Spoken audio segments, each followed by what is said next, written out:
confident in the rhythms of the mountain, rhythms in which change was never fundamental, only cyclical. The same sun that appeared each morning swept over the valley and dropped behind the peak. The snows that fell in winter always melted in the spring. Our lives were a cycle, the cycle of the day, the cycle of the seasons, circles of perpetual change that, when complete, meant nothing had changed at all. I believed my family was a part of this immortal pattern, that we were, in some sense, eternal. But eternity belonged only to the mountain. Educated by Tara Westover. This is a true story. Tara Westover was the youngest of 7 children, born in an isolated Idaho town, population 250.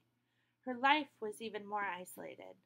She had never been to school, she had never been to the doctor, never to the dentist. She was not allowed to have friends. Her parents were fundamentalist members of the Church of Jesus Christ of Latter-day Saints. Her father believed the end of the world was coming, and they desperately needed to hoard food, herbs, fuel, supplies, and weapons. He buried guns in the field behind their house, where no one was allowed to visit. He believed the government was going to destroy his family, and so he hid them. There was no official sign of Tara's existence, no birth certificate, no medical records, no driver's license. Luckily, one of her older brothers taught her how to read, and she began to read everything she could find scattered throughout their ramshackle house. She is torn away from her time reading by her family's demands, making herbal tinctures with her mother, or helping her father in his dangerous junkyard, separating scrap metal.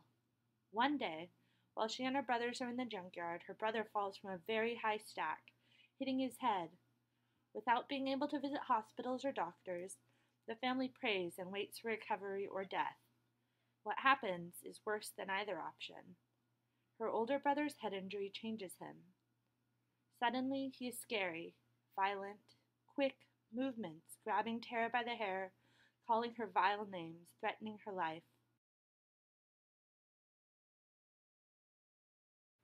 She begins to make a plan for escape, studying for the ACT in secret, looking for colleges that will accept a student who has never spent a day in school.